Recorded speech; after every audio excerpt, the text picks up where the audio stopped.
Comment créer une stratégie de contenu efficiente sur LinkedIn en 2022. Je suis Victor, le cofondateur de l'agence d'acquisition digitale Ben & Vic. Une agence d'acquisition digitale, c'est quoi? C'est une agence spécialisée en paid et en SEA, c'est-à-dire qu'on va gérer votre investissement publicitaire en ligne. Et pourquoi est-ce que je vous parle de LinkedIn aujourd'hui? C'est parce que cette année, on a choisi de développer notre stratégie d'acquisition client sur LinkedIn. LinkedIn, c'est un des réseaux sociaux où il y a le plus de portée organique et en plus qui est axé B2B, donc il va te permettre de trouver des leads assez facilement et te créer une notoriété ou de la crédibilité pour ton écosystème. La meilleure stratégie à adopter en 2022, c'est la stratégie Tofu, Mofu, Bofu. Tofu, c'est le top of funnel.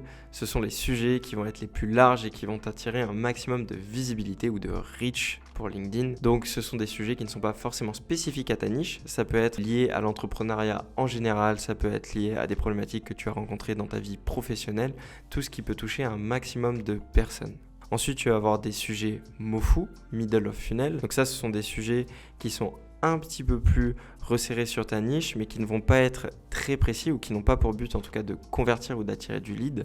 Si par exemple tu es en agence, ça peut être des sujets liés à des problématiques clients, liés à des outils, donc qui vont être un petit peu moins larges que de l'entrepreneuriat, mais qui vont rester dans ton écosystème. Et ensuite, tu as la partie Bofu, qui est la partie où tu es censé récupérer de la conversion, récupérer du lead, qui est le bottom funnel. Là, tu vas aborder des sujets, par exemple, liés à Facebook Ads, liés au Product Update, donc liés à des thématiques très précises de ta niche où uniquement 5 ou 10% de ton audience peuvent s'y retrouver. C'est ce genre de contenu qui va te permettre de montrer ton expertise et d'acquérir de la crédibilité sur le réseau. Alors pourquoi créer une stratégie en Tofu, Mofu, Bofu? Tout simplement parce que tu vas avoir besoin d'avoir une très grosse portée pour attirer les 5 à 10% qui sont susceptibles derrière de convertir ou en tout cas d'être un prospect. Tu vas pouvoir attaquer des sujets très larges sur le Tofu qui vont te faire des reach à 1 million par exemple. Sur les 1 million, tu vas avoir beaucoup d'engagement, mais tu ne vas pas avoir beaucoup de personnes qui vont te contacter. C'est pas grave. L'idée, c'est tout simplement d'être visible. Une fois que tu as de la visibilité, il n'y a pas de souci, tu vas pouvoir, au fur et à mesure de poster des posts Mofu et Tofu, acquérir des prospects ou des personnes qui vont s'intéresser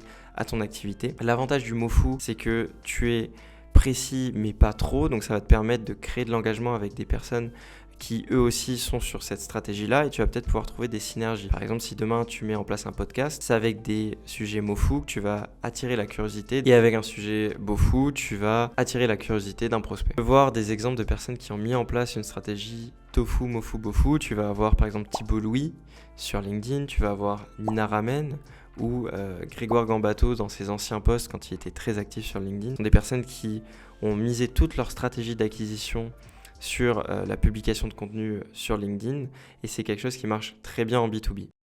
Et également, si tu es intéressé pour voir notre propre stratégie, je t'invite à me suivre sur LinkedIn, Victor Montosé. Comme d'habitude, si tu es passionné d'entrepreneuriat et de publicité en ligne, je t'invite à nous retrouver tous les mercredis et tous les vendredis et surtout à t'abonner et à activer la cloche de notification. Ciao!